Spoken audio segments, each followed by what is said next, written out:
I would like to add a certain number of comments. There's not really questions, but there are issues that are very important to me.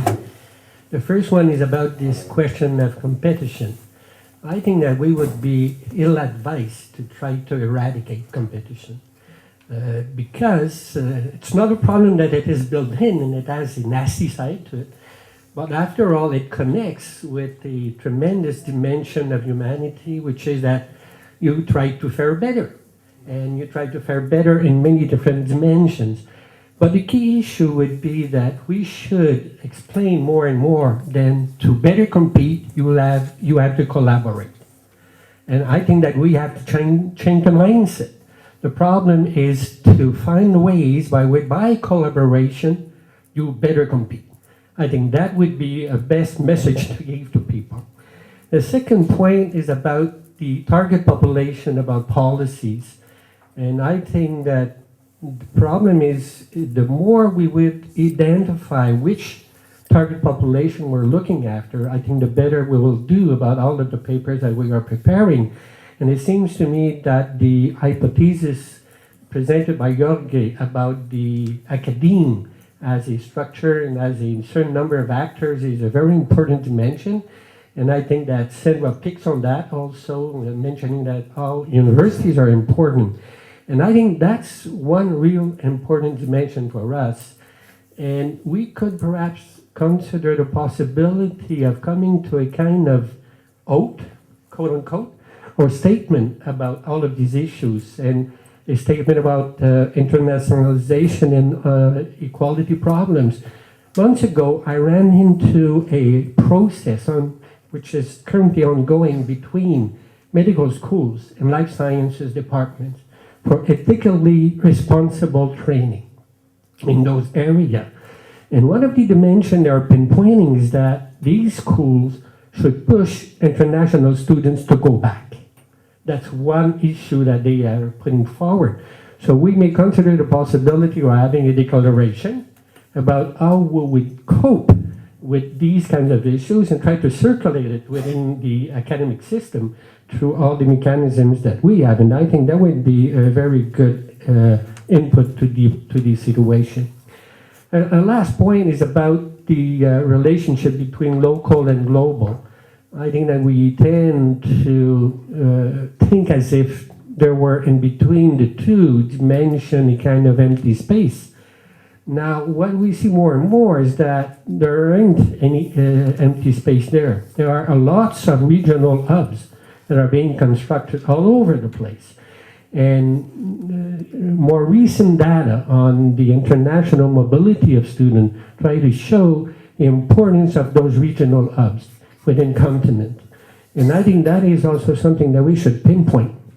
It brings a more balanced relationship to the issue of mobility and equality issues within the overall system. Thank you very much. I think mine is actually, I've got two comments to the speakers. I'm trying to understand the contribution of doctoral education to knowledge society, as well as in knowledge economy. For example, one will actually argue that there is an after effect of doctoral education to knowledge economy in terms of skills. But if there is a direct contribution, I think we should be, at this point in time, understanding how many patents, as far as SET is concerned, have been produced in these doctoral education, so that those patents can translate into the economic products that will have a huge impact on economic growth. The second issue that I want to raise is, in as much as there is a contribution towards knowledge society, but again, we don't know if, for example, there is an argument around the world that says the knowledge, the people in the United States of America contributes about 30 or 40% to global knowledge. And then other countries or continents then share the remaining 60%. But now, if we are talking more on doctoral education, what contribution does this sector of doctoral education has on global knowledge. So I understand, I can see the slides here, but I would like to be particular in terms of this assignment, in terms of what exactly are we contributing towards global knowledge?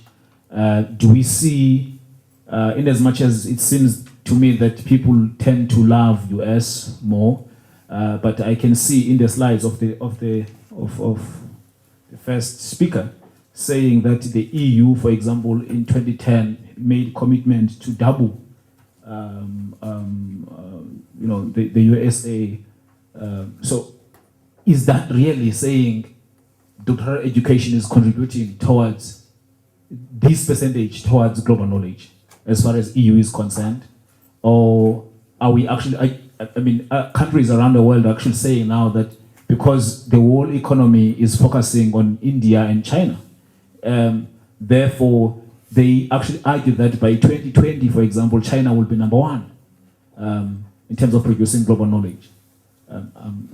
I think my point is about doctoral education as such, because I'm actually of the view that not everybody writing books in terms of production of knowledge has a PhD or has a doctoral education. Thank you. Just a quick comment and question. I'm intrigued by this notion of country relevance of particular R&D or knowledge development, and how that knowledge development is relevant to a particular geography. And I wonder if we set aside the advantages and disadvantages of rankings for a moment, if we could think about a way to operationalize, or a way to measure a metric, if you will, of social impact of that knowledge. And if you've spent any time thinking about that particular relationship between knowledge production and social impact, whether on the local or global scale, similar to the prior question as well.